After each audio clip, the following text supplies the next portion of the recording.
कल से ही ये मामला गर्म है कि 43 गुना 38 यानी 1634। ये मामला क्या है? कुछ लोग 1634 को पेज बता रहे थे, 1634 पेज का रिजल्ट है, कुछ लोग 1634 को मुहावरा बता रहे थे। इस तरह की कई सारी जो भ्रांतियां हैं वो सामने आ रही थी, लेकिन मैं आपको बताऊंगा कि इसका क्या मतलब है और अतुल प्रसाद जी के ट्वीट का मतलब क्या है, इसका जो असर है वो रिजल्ट पर क्या पड़ेगा। क्योंकि ये आपको सबको समझना है कि अतुल प्रसाद जी एक सुलझे और सहज व्यक्ति है, ये आपको पता है। ऐसा चेयरमैन, बीपीएससी का चेयरमैन मिल पाना मेरे ख्याल से अब आपको बहुत मुश्किल से ऐसे जो आपको आईएएस मिलेंगे जो कि सहजता से, सटीकता से अपनी बातों को रखते हैं। देखिए उसके ट्वीट के क्या मायने, मैं आपको इसका ट्वीट दिखा रहा हूं, तब आप समझिएगा कि इसके ट्वीट के क्या मायने हैं, लोग इसके क्या क्या मायने निकाल रहे हैं, लेकिन रियलिटी क्या है ये आपको मैं बताऊंगा। देखिए इन्होंने क्या कहा, इन्होंने कहा बिलीव इट और नॉट, विश्वास करें या ना करें ये आपकी मर्जी है, क्योंकि हम तो आपको बोल रहे हैं बिलीव इट और नॉट, विश्वास करें या ना करें। डिक्लेरेशन ऑफ टीआरई यानी जो है बीपीएससी शिक्षक भर्ती प्रक्रिया का जो है रिजल्ट का जो डिक्लेरेशन है, इन्वॉल्व्स प्रिपरेशन, अभी प्रिपेयर हो रहा है, ऑफ 43 इंटू 38 यानी 43-38 का फॉर्मूला। देखिए ये 43 और 38 का जो है मतलब क्या है आगे मैं आपको बता दूं। 1634 मेरिट लिस्ट, भाई यह पेज नहीं है, बहुत लोगों ने वीडियो बना करके भी दे दिया कि यह पेज है। 1634 पेज अलग होता है, मेरिट लिस्ट अलग होता है। कैंडिडेट मस्ट कीप पेशेंस, कृपया जो भी कैंडिडेट हैं आप धैर्य बना कर रखिए, and let us do our job, और हमें अपना जॉब करने दीजिए, हमें अपना काम करने दीजिए। आप निश्चिंत रहें, आपका रिजल्ट निकलेगा ही निकलेगा, आपके रिजल्ट में कोई पेच नहीं है, लेकिन हमें आपका काम करने दीजिए। क्योंकि काम कितना बड़ा है इस चीज़ को आप समझिएगा। मैं आपको पेपर का कटिंग भी मैं आपको दिखा देता हूँ ताकि मैं आपको और अच्छा से आपको समझा पाऊँ।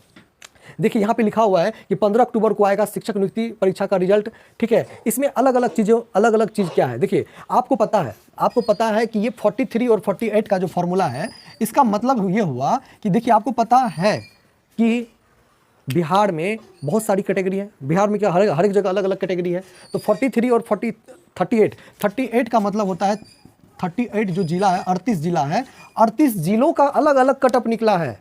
और जो 43 जो है ये 43 अलग अलग मेरिट लिस्ट बनेगा, जिसमें आपको पता है 11, 12 और 9, 10 के करीब अलग अलग बहुत सारे सब्जेक्ट हैं, तो अलग अलग सब्जेक्ट के अलग अलग कैटेगरी बनेंगे।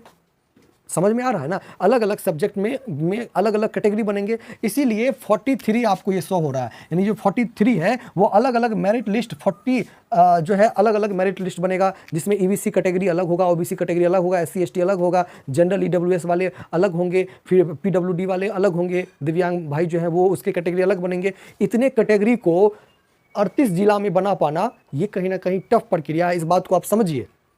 अगर थोड़ी बहुत अगर ऊंच नीच हो जाएगी तो आपका रिजल्ट प्रभावित हो सकता है, फिर आप जाओगे बीपीएससी में। तो इससे अच्छा है कि 2, 4, 5, 10 दिन रुक जाने में ही फायदा है, उसी में भलाई है, ताकि हमारा रिजल्ट जो है बहुत अच्छे से बन पाए। क्योंकि एक प्रक्रिया तो है ही नहीं कि मान के चलो सबको एक ही बार आप समझ लो कि 1 to 5 में रिजल्ट देना, 9, 10th में रिजल्ट देना, 11, 12th में एक साथ रिजल्ट देने की तैयारी में है। ये मैं आपको सूचना बता देता हूँ, एक साथ रिजल्ट देने की तैयारी में जुट गया है। और 15 अक्टूबर को ये भी आशंका है कि रिजल्ट आ जाए। हालांकि 15 अक्टूबर को रिजल्ट आने की आशंका कम इसलिए कि 15 अक्टूबर तक तो डाउनलोड करने की अंतिम तिथि है, तो 15 के बाद ही आएगा जब आएगा। लेकिन इस चीज़ को आप समझ लीजिए कि अलग अलग कैटेगरी में, अलग अलग जिलों में, अलग अलग संवर्ग में जो है रिजल्ट आपको देखने को मिलेगा, क्योंकि 38 जिलों का अलग अलग कटअप होगा।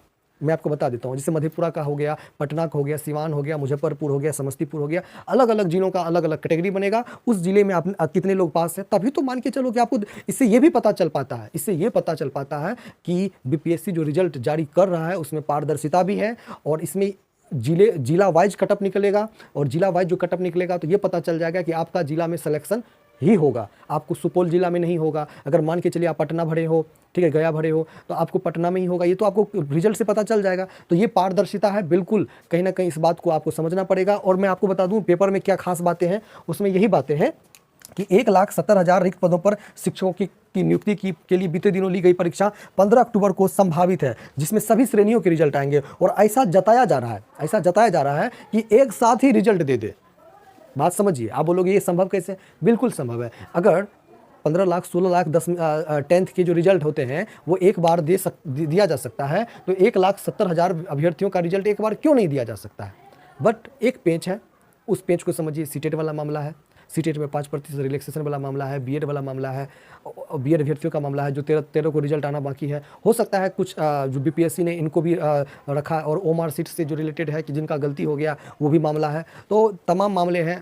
मैं आपको बता दूं सभी मामलों का जो निष्पादन उनके संज्ञान में ये सारे आइडिया हैं। अब वो कितना उस पर जो है अपनी प्रतिक्रिया देते हैं वो उनका अलग मत है। लेकिन हाँ, इतना बात तो आप समझ लीजिए कि बिल्कुल रिजल्ट आपको आने को है, बट आप ऐसे समझ जाइए कि अब जो है आपका इंतजार बिल्कुल खत्म होने वाला है। अगर वीडियो अच्छा लगा तो वीडियो को लाइक करिए, चैनल को सब्सक्राइब करिए, क्योंकि आप लोग वीडियो देखते हैं चैनल को सब्सक्राइब नहीं कर पाते हैं। तो चैनल को सब्सक्राइब करिए और हमारा भी मनोबल ऊंचा करिए। आप देखिए, मैं आपको आगे वाले वीडियो में मैं आपको और जो है अच्छे इन्फॉर्मेशन मैं आपको दूंगा, जो लेटेस्ट इन्फॉर्मेशन है मैं आपको देने की कोशिश करूंगा। जय हिंद।